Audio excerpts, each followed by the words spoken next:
The mission is simple: to help high achievers naturally eliminate emotional and physical obstacles so they can optimize their life for higher achievement.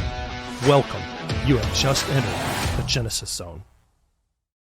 Hello and welcome. Good day. Welcome to the Genesis Zone show. This is Dr. Brian Brown. Thank you for taking time, as usual, out of your busy day. I know there are 10 million places you could be today to join us. We so appreciate that. You are in for an amazing treat today. We have with us Sarah Alysse, and she's going to be with us during this Continuing Wellness Warriors series. Sarah helps corporate executives implement fun solutions, and that's SOUL, solutions at the soul, to their stressful lives so they can up-level both at home and in their careers. Her 3-pillar solutions plan, used in her personalized coaching program, Enhance Your Life, examines what areas clients are missing and discovers ways to bring joy back into their daily lives. She understands the connection between the brain and the body thanks to her Bachelor of Fine Arts in Musical Theater, a degree and multiple certification in Stott Pilates, Integrative Institute of Nutrition, and National Academy of Sports Medicine. She's been most recently featured on Chicago's WGN Around Town segment as a stress management expert, and also been promoted in the Business Insider, Yahoo Finance, LA Wire, the American Reporter, Kivo Daily, and US Reporter. In this Overcomers segment, Sarah will be sharing her experiences in the area of how she found purpose through grief. Sarah, thank you so much for joining us here at the Genesis Zone show. Welcome, welcome, welcome. Thank you so much for having me today, Dr. Brian. Yeah, absolutely. Before we roll into our regular interview, I think our audience would love to just know a little bit more about you. Can you tell us a little bit about your childhood backstory? For sure. So I was born in New Jersey, and then we ventured our way to Milwaukee because my mom was originally from there. And my dad just had this vision of living in the Midwest. He loved the Packers, and he was just like, I'm ready to go whenever you are, Linda. And so my mom and dad moved there, and I grew up in Milwaukee, Wisconsin, technically Mequon, and it was a lovely childhood. I played sports, I had fun, I was a kid, I did theater. It was great. That's awesome. So that's kind of how you built your interest in theater. It's just through that whole experience. Yes. Yeah. Yep. That's awesome. Any brothers or sisters? I'm an only child. Only child. Yes. How was that growing up? I mean, having all of your parents' undivided attention. You know, that part's great, but of course there's a lot that comes with it. People think you're not a good sharer. So that's why my parents got me into a program right away.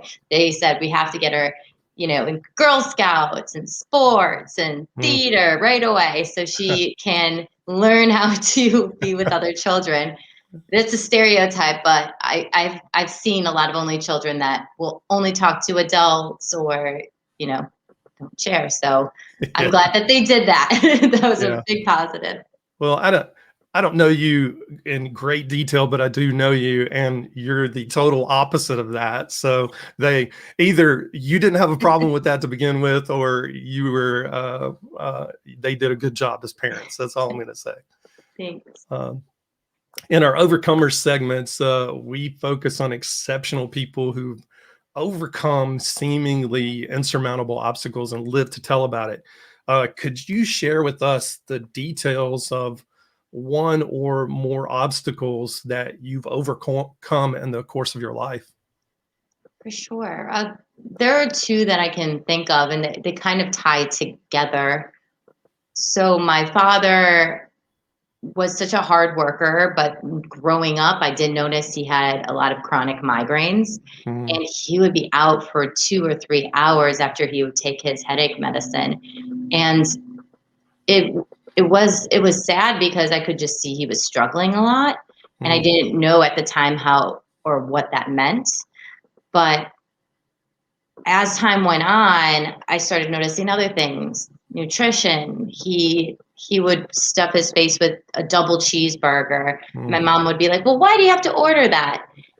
And as time went on, I started to understand what was really going on. He was very even keel guy, would never yell or scream. He might have one random outburst, mm, but for the most part, he just kind of pushed his feelings down, and that was almost a way to sustain that was eating his feelings. And I didn't really know that until he got sick in 2016. mm, Um, in 2016, he was diagnosed on, I want to say January 1st or 2nd. He was diagnosed with stage 4 kidney cancer. So it mm, came like that. mhm, And it was a moment for my mom and I. We kind of saw what the writing on the wall was when we looked up. It was renal cell kidney cancer. And we didn't see many treatable solutions for that. So we were still being very optimistic and positive with my dad, but also trying to get him, just to share a little bit more. mm, And I remember in the hospital when he kind of pieced together that this looks like it's going to be the end. mm, And we had a long conversation, and he literally told me that he admires what I do, because at the time I was a Pilates trainer, so I was always moving. And he said to me, "You definitely need to continue to move your body." And he's like, "And do better than I did. Make sure you mm, make time for yourself, mm, because I know you're a hard worker like me." mm. And those words really got to me. Yeah. And I completely changed my mindset after that, and I started implementing more fun into my life.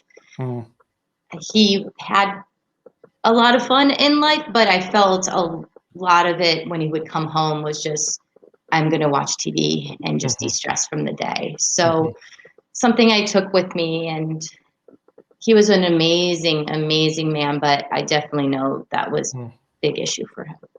Yeah, I can tell he was an amazing man because you're so moved, just talking about the story. Even though it's been some time, it's still really fresh, and usually those tears are those markers in life that tell us something is really important, Mhm. and I think we take that for granted. So, getting emotional is okay. When we remember things like that are good memories, even though they have some pain tied to them, it's okay to have that. Thank you so much for sharing that. That's a tough obstacle, and I know there are a lot of people that deal with the loss of loved ones, have dealt with the loss of loved ones, and especially coming out of this past year in 2020 with COVID and death rates being as high as they have been over the past year. Um, what kind of impact, positive or negative, would you say the obstacles that you just mentioned have had on your life? So positively, it made me reevaluate my own life, and it was a wake up call, because tying it in with him, I started having horrible chronic migraines, Mm, and they're not as bad, but I do still occasionally have them, but I know how to handle it, mhm, and that's the biggest difference. mhm, So instead of keep going, and running myself thin, I now can pause, breathe, and then just sit down and relax. mm. Okay, cool. That's awesome. Um, Did just out of curiosity, you had mentioned just a second ago that he he ate his emotions, or he ate to stuff his emotions. Um, how old were you when you realized that? I realized it. So I wrote him, one of my papers in college Mm, was to write a letter to someone that you love. mm, that you care about and express how you feel. And it was a personal wellness class. I Mm. was 19, and that is when he decided to start eating healthy and kind of taking ownership of his life. Mm. Our relationship, I felt like he was starting to be more active, and we could go and do more things together. But it almost felt a little too late for him, because I don't know how long this had really been going on. Right. Had he been diagnosed with cancer at the time that you wrote that letter? No, So this was just before that. this would be, I guess, this honestly would be 10 years. Oh, no. Whoa. This would be probably 4 years before that. Oh, But wow. he started just eating healthier. So we all thought like, oh, dad's doing great now. Mm. But I didn't realize too, he wasn't really working out. So he would be having small portions and starving himself. And then he would still be kind of popping, you know, prescription medication for his Right. headaches.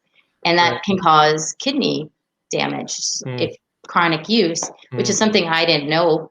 But now that I've done research over the years, because kidney cancer is a passion of mine and understanding it Mhm. and fighting it. So now I get like that could have been the cause, even though he didn't have high blood pressure or diabetes for that matter.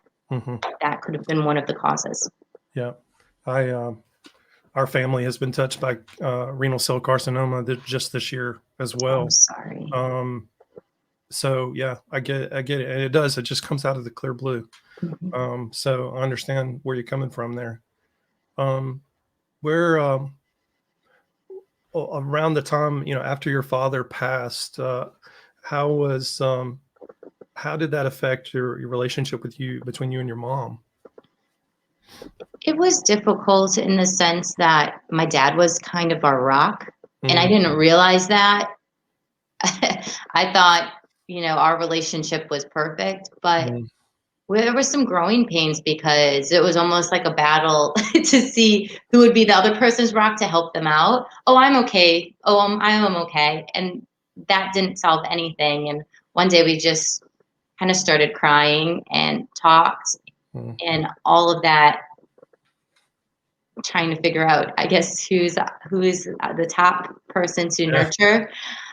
Because she's like, I'm your mom, and I was like, yeah, but I'm your daughter, and I need to be there for you, Mm. And I think that was us just trying to grieve, and Mm. for my dad and her husband, and Mm. so we actually took a trip together to Punta Cana in Dominican Republic and Mhm. did something that my dad loved to do, which was Mm. sit on the beach and read. And it was a moment for us to just really connect. And I think Mm.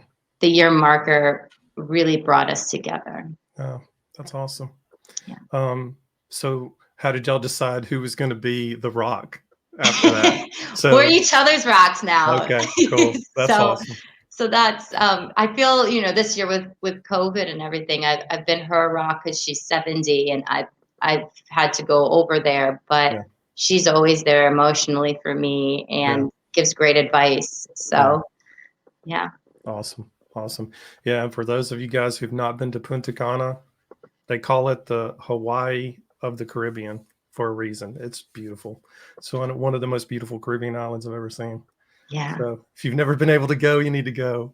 Um, So yeah, as I was saying a minute ago, I dare say there's nobody listening that hasn't been touched in some way or impacted by death. Um, in the readjustment phase, after your dad passed, what were some of the most um, difficult or challenging moments during that readjustment time? Well, because I was only a personal trainer, Pilates trainer at the time, I felt I had to be on all the time. Mm. And I'll never forget, I was trying to do that for my bosses. I worked at two different locations. And I also felt in my being that I needed to start being somewhere else or Mm. teaching somewhere else. And at one of the spots, he acted like he always cared, my boss there. And all of a sudden, I spoke up and I just said, I'm not doing that great. And he just flipped out on me. And I'd never experienced anything like that because I dealt with trauma about my father, and I didn't know how to deal with this situation with the career. And it was the first time in my life I was like, what am I doing? So I did find another place, and I've been there ever since as a place where I can rent out space and bring my own clients, and it's so lovely. So I'm thankful for that. Kind of get to set your own pace, so to speak. Yeah. Yeah. Yeah. When you had that epiphany, that aha moment, well, the light bulb went off and you realized, listen, I'm killing myself working like this. Something's got to give. I'm not taking care of myself. Obviously you say you rented out a space and you kind of made some changes, but what was the first thing you did? And it can be a mental shift or it can be a physical thing that you did, but what was the first thing that comes to mind that you did to start moving in the direction? Because I think so many times people who we work with as clients and wellness space have a hard time making that first initial step. So explain what your first initial step was once you had that aha moment.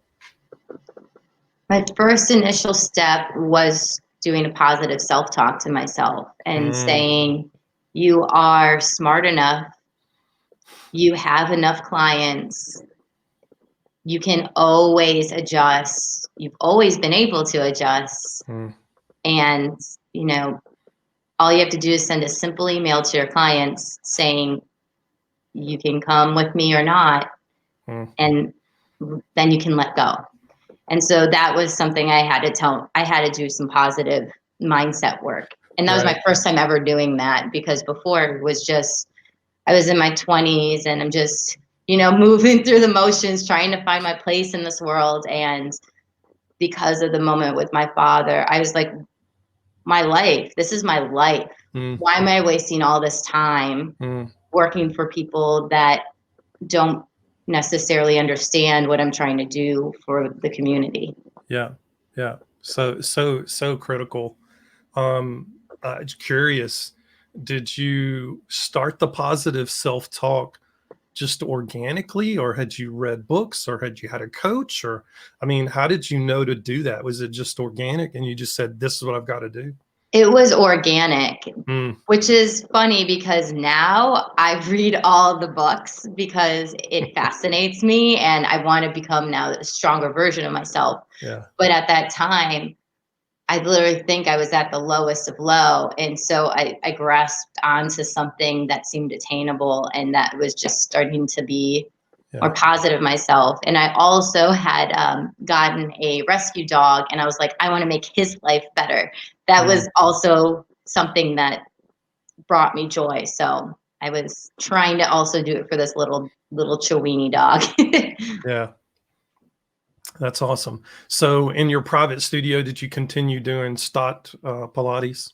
Yeah, still training Stott, still kept growing. And it was awesome because the place that I went to only had one reformer at the time. And then they saw all the people I was bringing in and they felt, hey, this is worth it. We could have 3 reformers.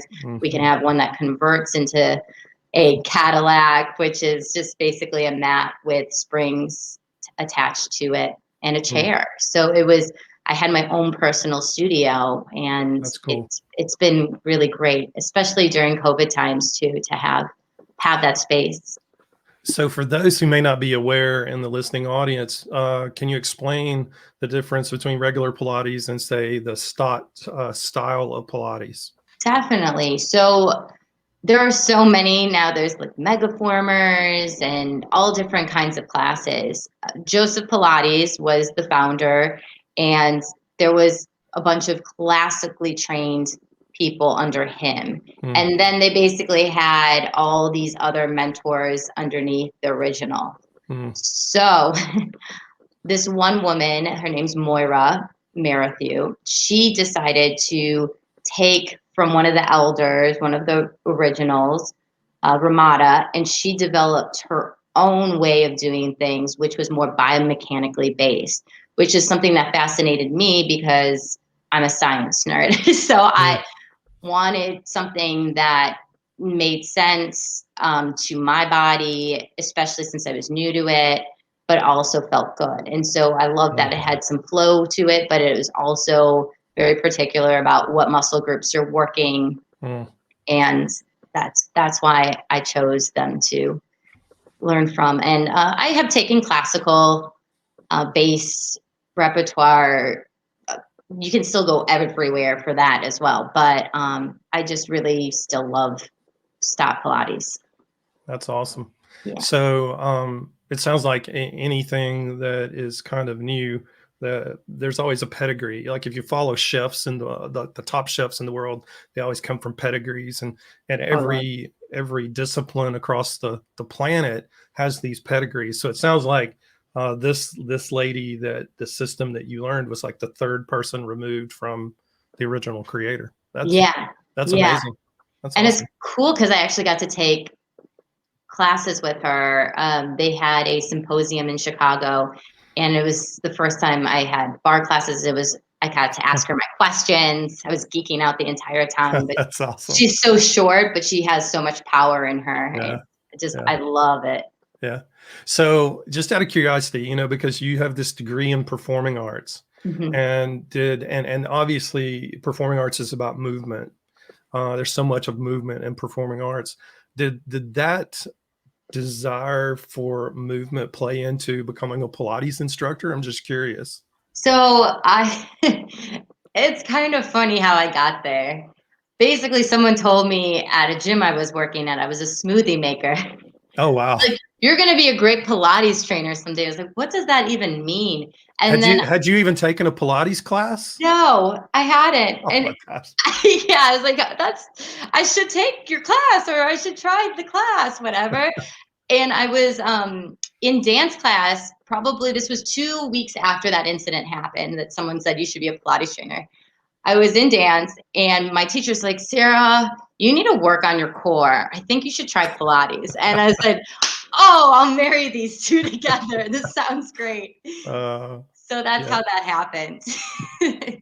That's awesome. That's an amazing story. So how did you get enrolled in the Integrative Institute of Nutrition? So after my dad passed, I was looking into different programs. I wanted an in-person class ideally, but there didn't seem to be much. There didn't see there didn't seem to be much available. So then I Mm, decided, okay, where else can I look? I was like, mm, what's something that's highly spoken about? And I was looking, and Integrative Institute of Nutrition kept popping up. mhm, And then they started, selling me with their ads too, right? mhm, So I was talking to one of the representatives there, and they said, it sounds like this could be a really great fit for you based off of everything you said. And I was fortunate, I got a little scholarship and volunteered for Paul's in Chicago, and that's how I started my journey there. wow, that's awesome. Did you know immediately that you would become a coach, or were you doing it more for just your own self and your wellness journey? At the beginning, it was definitely my own wellness journey. Mm, And what came from that though was something beautiful, because I was noticing things that kept popping up, and it all pertained to stress. And I was like, that's mm, something my dad and I had in common. We would mm, just let stress get to us. mm, And mm, I think developing a business then around that was a dream of mine, but I didn't know how to do it. So mhm, they gave me some steps towards it. And I definitely, it took me a while, but I had a couple of clients afterwards, and then it mm, has progressed since then. mm. I'm curious, when it kind of started dawning on you that maybe this is transitioning from more a personal application to applying it to others. When you were going through your training, did you say, oh, I'm working with this client right now in Pilates class that I know they could use this information? Did that ever happen? I'm just curious. It would happen all the time, but I was like, Yeah. stay in your lane, because I didn't want to, at that time, I didn't want to ever come off pushing another service on Yeah. someone. Yeah. But then I've realized over time, well, that's actually a disservice because you have something else to serve them Mm-hmm. and you know it will help. Mm-hmm. And I do feel now I'm better equipped with all the knowledge that I've gained over the last couple of years. Mm-hmm. But yeah, it was a journey. That's awesome. Um, I know. Do you ever reflect on what your dad would think about all this now? I know he'd be very proud of me, and um, yeah, he always was the biggest supporter of me since I was a little girl. There's not many dads that I know that would go and make sure that they sit in the front row, Mm-hmm. and then they would cry during your performance, even if I was playing like a crazy deranged teenager in a play. He was always there and just crying and Just full of happy, pride. full of pride. Mm-hmm. My friends who would come to my shows would say, "Your dad is just beaming right now." And he was always like the most well dressed in the room. Mm-hmm. Yeah. Yeah. So I know with all the work I'm doing now of being more in service, he would be thrilled that I found my purpose and of what I wanted to do. Mm-hmm. Mm-hmm. Mm-hmm. That's awesome. Um, yeah, it really sounds like that that message that your dad gave you in those final days really pushed you in this direction. It's like you were going in that direction a little bit already, but it just like gave you that final push. Um, Yeah, it that's awesome. definitely did. That's awesome.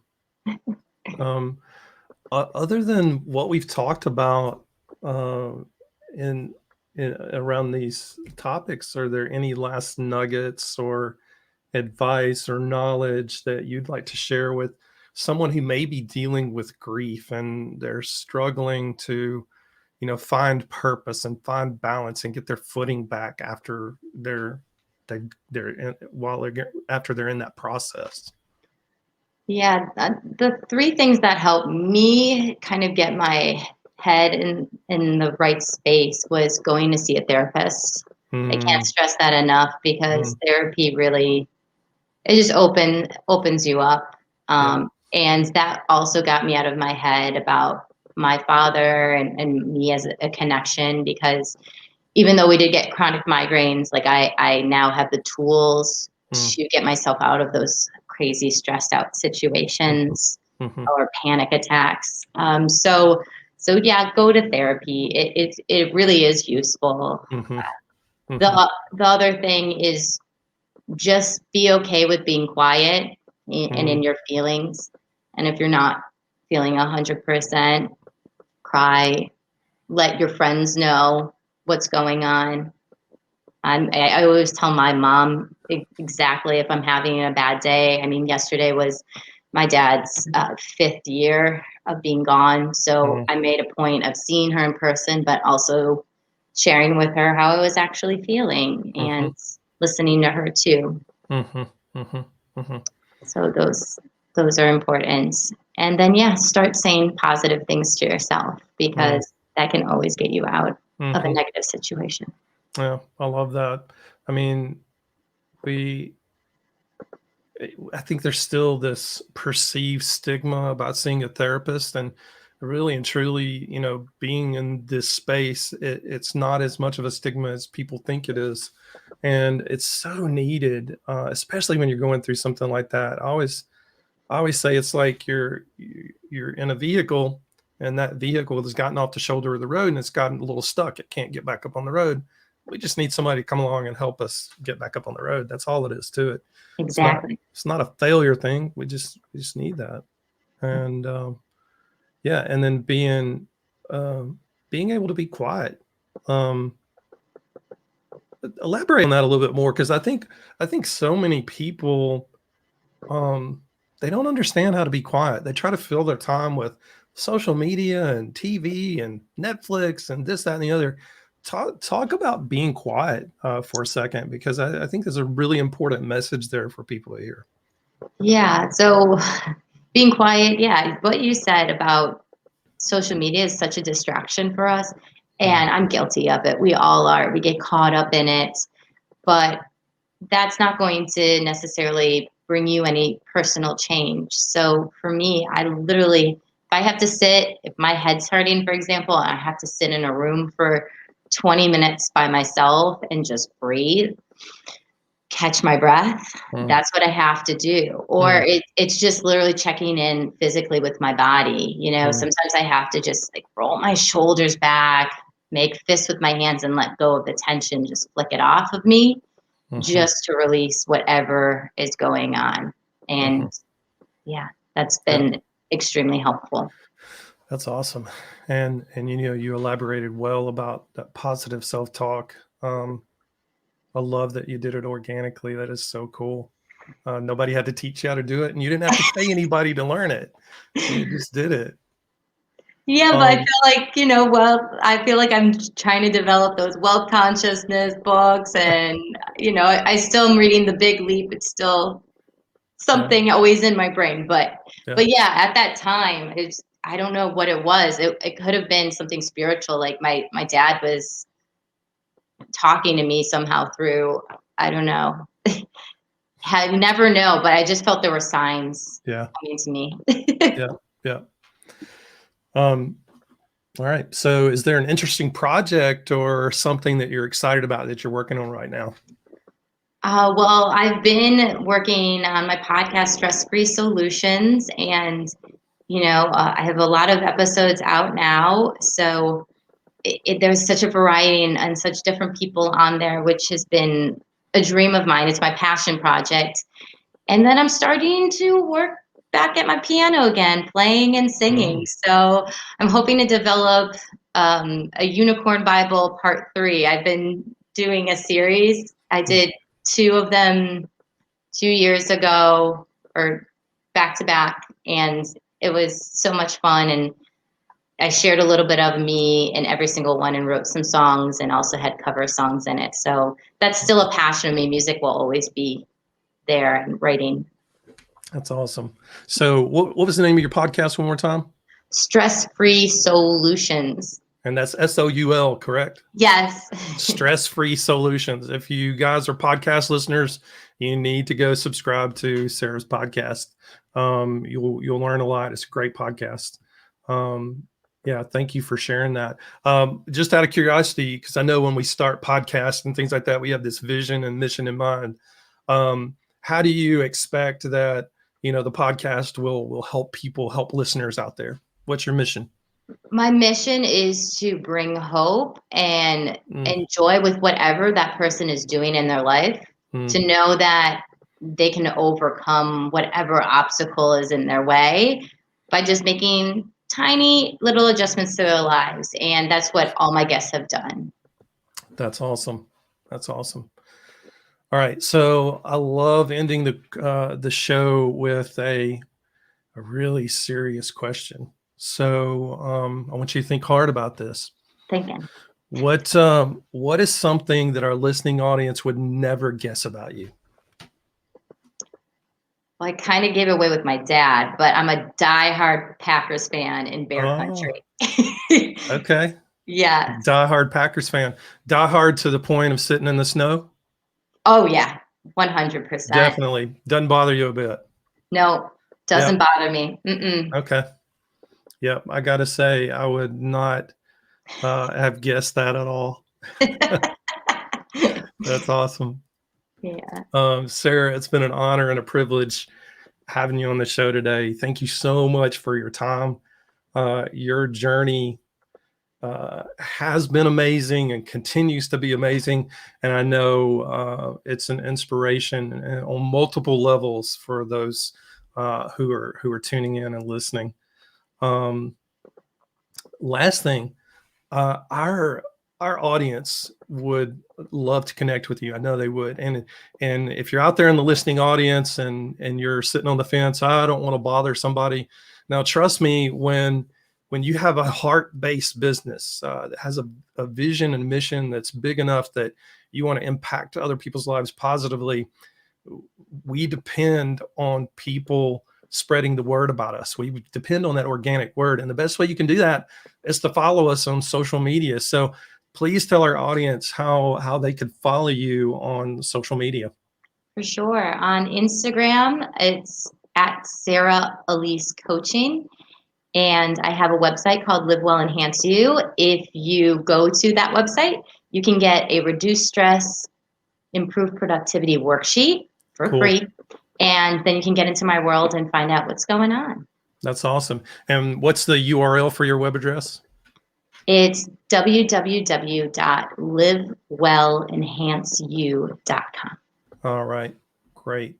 Great. Thank you so much. As we wrap up, I'd like to make our listeners aware of something new that we started here on the show.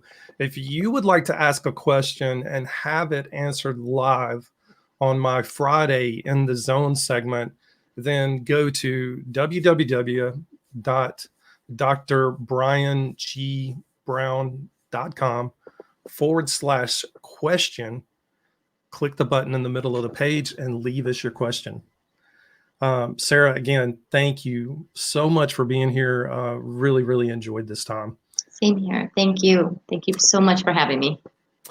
So tune in tomorrow at noon Eastern Standard Time for our In the Zone segment, where I'll be recapping today's interview with Sarah, sharing how the nuggets from this interview actually fit into the Genesis Zone Advantage model. I'll be answering any questions that you have. And as usual, we'll be exploring some juicy topics or current event type topics in the health and wellness space.